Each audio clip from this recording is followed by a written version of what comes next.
അന്ന് ഈ ചേച്ചി ഇപ്പം ഒന്ന് സലീമയുടെ ഭയങ്കര തിരക്കിലായിരുന്നു, നമുക്കൊക്കെ അറിയാം. അന്ന് ചേച്ചി എപ്പോഴെങ്കിലും പറഞ്ഞിട്ടുണ്ടോ വീട്ടിൽ കിട്ടണില്ല, മിസ് ചെയ്യുന്നു എന്ന് എപ്പോഴെങ്കിലും ഒരിക്കലും ഇല്ല. പറഞ്ഞിട്ടില്ല? ഇല്ല ഇല്ല ഇല്ല, നമുക്കറിയാം, നമ്മുടെ തിരക്കറിയാലോ. എന്നാലും 3-4 വർഷം പ്രണയിച്ച് നടന്നു എന്ന് പറഞ്ഞേ. മരഞ്ചുറ്റി പ്രേമം, അന്നത്തെ ആ സ്റ്റൈൽ പ്രേമം എന്ത് എക്സ്പ്രസീവ് ആയിരുന്നു സലീമേട്ട ശരിക്കും. ആ കാമുകൻ എന്ന നിലയിൽ എക്സ്പ്രസീവ് ആയിരുന്നോ? ആ ആ റിയലി? ആ പൂ കൊടുക്കുക, കത്ത് കൊടുക്കുക? ആ ആ ഒന്നുമില്ല. നമ്മൾ കത്തൊക്കെ കൊടുത്തിട്ടുണ്ടോ? കഥ കൊടുത്തിട്ടുണ്ട്. ചേച്ചി കത്തൊക്കെ സൂക്ഷിച്ചു വെച്ചിട്ടുണ്ടോ? ആ അത് ബോംബുകളായിട്ട് വീട്ടിലിരിക്കുന്നു രണ്ടുപേരും. ആണോ? എന്നാ വീട്ടുകാർ അറിയാതെയാണോ പ്രണയിച്ചത്? വീട്ടുകാർ അറിഞ്ഞാലും കാര്യം പറഞ്ഞേക്കോ?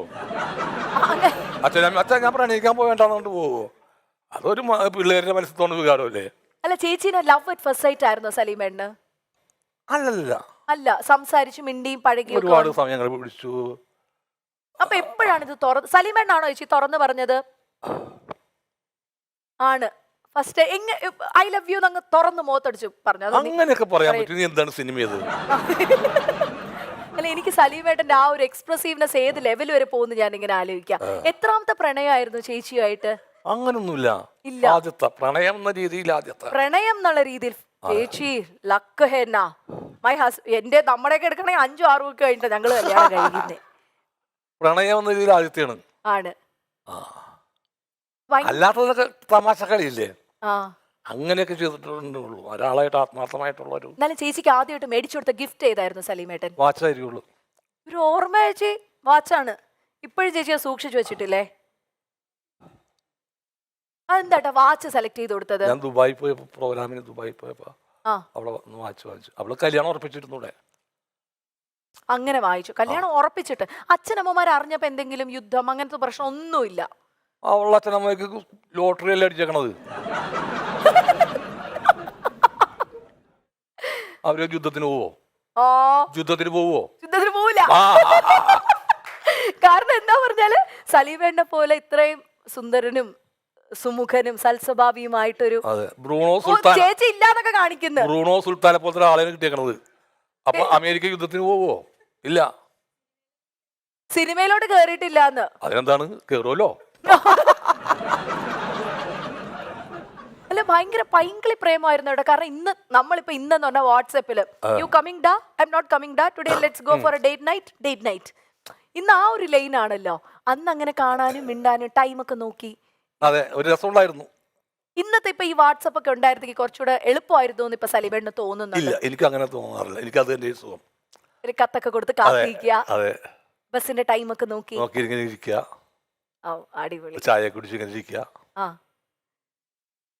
സലീമേട്ടനാണോ വീട്ടിൽ ചെന്ന് പറഞ്ഞത്, ചേച്ചിയുടെ വീട്ടിൽ ചെന്ന്? അല്ലല്ല, അപ്പൊ വീട്ടുകാരെയൊക്കെ എന്റെ വീട്ടുകാര് ഒരു എതിർപ്പ് ഒന്നും വന്നില്ല? ഇല്ലെന്നേ. അടിപൊളി കേട്ടോ, വെരി സ്മൂത്ത് റിലേഷൻ. എന്നാ വേണോ ഇനി? പ്രണയിച്ച പെൺകുട്ടീനെ തന്നെ കല്യാണം കഴിക്കാൻ പറ്റുന്നത് അതൊരു വലിയ ഭാഗ്യമാണ്. കാരണം ഓർമ്മകളെ എങ്കിലും നമ്മൾ ബാക്കി നിർത്തുന്നില്ല, നമ്മുടെ കൂടെ കൂട്ടിയാണ്. ആണ്, അതല്ലേ ഏറ്റവും വലുത്. ആണ്. പ്രണയിച്ച പെൺകുട്ടി വല്ലയിടത്തും പോയിരുന്നെങ്കിൽ നമ്മൾ അതൊരു ഓർമ്മയായിട്ട് കിടക്കുന്നതിനകത്ത്. എന്നെ സംബന്ധിച്ച് അതില്ല. അപ്പം ഏട്ടൻ ഇങ്ങനെ ഇഷ്ടമാണെന്ന് പറഞ്ഞപ്പോ തന്നെ ചേച്ചി ഓക്കെ പറഞ്ഞോ? പിന്നെ അല്ലാണ്ട് കണ്ടോ, ഒരുപാട് പരിചയപ്പെട്ടു, ഒരുപാട് നാളുകൾക്ക് ശേഷം. അവൾ മാനസികമായിട്ട് ഏകദേശം ഒന്നായി കഴിഞ്ഞിരുന്നു. ആണ്. ഈ പറഞ്ഞ പോലെ ചന്തു ഉണ്ടാവുന്നതിന് മുമ്പ് ആ പേര് പോലും മനസ്സിൽ. എന്തോരം അടുപ്പുണ്ടായിരുന്നു. 2 പയ്യന്മാരാണ് നമുക്കറിയാം. എപ്പോഴെങ്കിലും ഒരു പെൺകുട്ടി വേണം, അങ്ങനെ പെൺകുട്ടി വേണമെന്ന് ആലോചിച്ചിട്ടല്ലോ പേരിട്ടത് ആർഷ. അപ്പൊ 2 പയ്യന്മാരായപ്പോ സലീമേട്ടന് തോന്നില്ല അയ്യോ എനിക്കൊരു പെൺകുട്ടി കൂടി ഇനി വേണം, അങ്ങനെയൊന്നും മുന്നോട്ട് ചിന്തിച്ചില്ല? അല്ല, അവള് പറഞ്ഞു പറ്റുള്ളൂ പറഞ്ഞതാണ്. അല്ലെങ്കിൽ ഞാനും റെഡി ആയിരുന്നു.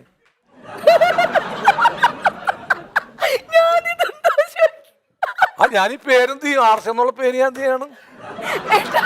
ഞാനൊരു കാര്യം ചോദിക്കട്ടെ, ഈ ആർഷയെ തന്നെ ഉറച്ചു നിൽക്കാൻ കാരണം എന്താ? വെറുതെ ഉണ്ണിയാർച്ച. ഉണ്ണി അല്ല, സാധാരണ ഈ പറയാ ആണുങ്ങള് ഏതെങ്കിലുമൊക്കെ കാലത്തുള്ള ഒരു പ്രണയത്തിന്റെ പേരായിരിക്കും ഇങ്ങനെ ക്യാരി. പിന്നെ ആർച്ച എന്നുള്ള പെണ്ണ് എവിടെയാണ് ഇരിക്കണത് പ്രണയിക്കാനായിട്ട്? ആർച്ച. അപ്പൊ ഈ ആർച്ച എന്നുള്ള പേര് പിന്നെ ഇടാൻ പറ്റും. ഇനി എനിക്ക് തോന്നുന്നു ചന്തു ആരെങ്കിലും കല്യാണം കഴിച്ച അവർക്ക് പെൺകുട്ടി ഉണ്ടാവണമെങ്കിൽ ചിലപ്പോ ആർച്ച എന്നുള്ള പേര് അവനല്ലേ തീരുമാനിക്കണ്ട. അത് ശരിയാ. ഞാനാണ് തീരുമാനിക്കണത്. അത് ശരിയാ. അപ്പൊ ഈ ആർച്ചേനെ എന്നാ ചെയ്തു? അപ്പൊ ചേച്ചീനെ കൺവിൻസ് ചെയ്യാനൊന്നും പറ്റിയില്ല സലീമേട്ടന്. കാരണം ഇത്ര ആഗ്രഹം ഉണ്ടെങ്കിൽ ഞാൻ ആദ്യമായിട്ട് ഒരാൾ അങ്ങനെ പറയുന്നത്, പെൺകുട്ടികളുടെ പേര് വരെ അങ്ങനെ ഭയങ്കര ആഗ്രഹമൊന്നുമില്ല. ആർഷ എന്നൊരു പേര് കണ്ടുവച്ചിരുന്നു. ഓ, പേരിന് വേണ്ടി. ആ ആ വേണമെങ്കിൽ പേര് വേസ്റ്റ് ആക്കാണ്ട് നമുക്ക് ഈ ഫുഡ് വേസ്റ്റ് ആക്കരുത് പറഞ്ഞ പോലെ പേര് വേസ്റ്റ് ആക്കരുത്. അത് ചെയ്യായിരുന്നു. ചേച്ചി നോ. ആ പക്ഷെ ചേച്ചിയുടെ തീരുമാനമല്ലേ അതെ, അത്? അത് ഒരു അവരവരുടെ സ്ത്രീയുടെ, തീരുമാനങ്ങളാണ്. കാരണം ഇപ്പൊ കുട്ടികളെ വേണ്ടാന്ന് വെച്ച് നിൽക്കുന്ന ഒരു അതെ ജനറേഷൻ അതെ അതെ അതെ അതെ. അതിന്റെ ഇടയിൽ ഏട്ടാ 2 പയ്യന്മാരെ കിട്ടിയില്ലേ? അതെ. അത് തന്നെ ഒരു വലിയ. പിന്നെ പയ്യന്മാരായപ്പോ സലീമേട്ടന് ഒരു സന്തോഷം തോന്നിയോ? കാരണം പയ്യന്മാരാണ്, നമുക്ക് ഇനി വലിയ പ്രശ്നമൊന്നുമില്ല അങ്ങനെ? അതോ അത് പയ്യനും പയ്യത്തിയൊക്കെ കണക്ക് തന്നെ രണ്ടും. ഇപ്പോൾ എത്ര അച്ഛനമ്മമാർ 2 പെൺമക്കളുടെ ഒക്കെ അച്ഛനമ്മമാരൊക്കെ നല്ല രീതിയിൽ അവരെ കൊടുത്തു ജീവിച്ചു പോന്നു. 2 ആമക്കളുള്ള അച്ഛന്മാർ നടുറോട്ടിൽ കിടപ്പുണ്ട്. എന്നാൽ അതൊന്നും ഒരു ബന്ധമില്ല. എന്നാൽ ഈ ആർച്ച എന്നുള്ള പേര് മാത്രമേ ഉണ്ടായിരുന്നുള്ളൂ? അതോ വേറെ ഏതെങ്കിലും 2 പെൺകുട്ടി? ഒന്നുമില്ല, ആർച്ച. അത് പൊളിച്ചു കേട്ടോ. പിന്നെ ഈ സമയത്തൊന്നും അറിഞ്ഞില്ല, പ്രസവിച്ചപ്പോഴാണ് മനസ്സിലാവുന്നത് ആൺകുട്ടിയാണ്, ചന്തുവാണ് വന്നേക്കുന്നത്. പ്രസവിക്കുന്നതിന് മുമ്പ് പറയും നോക്കുന്നു. അല്ല ഇപ്പത്തെ സ്കാനിങ് ഒക്കെ ഇല്ലേ? സ്കാനിങ് ഇപ്പൊ ഇവിടെ കേരളത്തിലൊന്നും അത് ഇന്ത്യയില് ജെൻഡർ വലിയ പാടാണ്, നടക്കില്ല. അപ്പൊ ആദ്യത്തെ പോയിന്റ് ആണ് സലീമേട്ടാ, സിനിമയ്ക്കകത്തെ രാഷ്ട്രീയം ഉണ്ടോ ഇല്ലയോ അതിൽ സലീമേട്ടൻ? അവർക്ക് രാഷ്ട്രീയമുണ്ട്. ഉണ്ട്. ഉണ്ട്. എങ്ങനെ അത് ഇത്ര കൃത്യമായിട്ട് സലീമേട്ടൻ അത് പറയുന്നത് എന്തുകൊണ്ടായിരിക്കും? അല്ല അത് തെളിവല്ലേ. ഇപ്പൊ എത്രയോ പേര് രാഷ്ട്രീയ പ്രവർത്തകരായിട്ട് സിനിമയിലുണ്ട്. ആ അങ്ങനെയല്ല, ഒരു പൊളിറ്റിക്സ്, ഒരു ഇന്നർ പൊളിറ്റിക്സ് സിനിമയ്ക്കകത്ത് വർക്ക്ഔട്ട് ആവുന്നു ഇങ്ങനെ പലരും ഇങ്ങനെ കമന്റ് ചെയ്യുന്ന കാണാം. അങ്ങനെ എന്തെങ്കിലും സലീമേട്ടന് തോന്നിയിട്ടുണ്ടോ? അതിന്റെ പ്രവർത്തകർ കൂടിയിട്ട് ഒരു സിനിമ അകത്തൊരു രാഷ്ട്രീയ കക്ഷികളുടെ അതിപ്രസരം ഉണ്ടാകുന്നോ? സിനിമക്കുള്ളിൽ രാഷ്ട്രീയമുണ്ട്.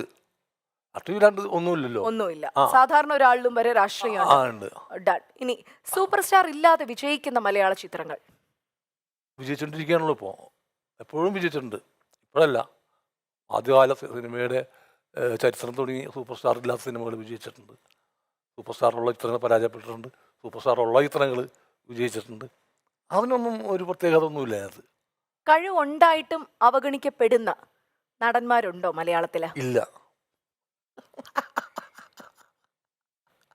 അത് എന്താ എന്തെങ്കിലും കഴിവുറവുണ്ടാവും അവന്. കഴിവുണ്ടെങ്കിൽ അവൻ അവഗണിക്കപ്പെടില്ല. കേറി വന്നിരിക്കും. അവനെ തല്ലി കൊന്നാലും അവൻ പോവില്ല. എന്തെങ്കിലും കുഴപ്പം എന്റെ പേരിലുണ്ട്. ആണ്. ഇനി ദ്വയാർത്ഥം നിറയുന്ന ഇന്നത്തെ കോമഡി സീക്വൻസസ് കുറെയൊക്കെ ആവശ്യമാണത്. ആവശ്യമാണ്. കുറെയൊക്കെ ആവശ്യമാണ്. അത് വൾഗറാവാതിരുന്നാൽ മതി.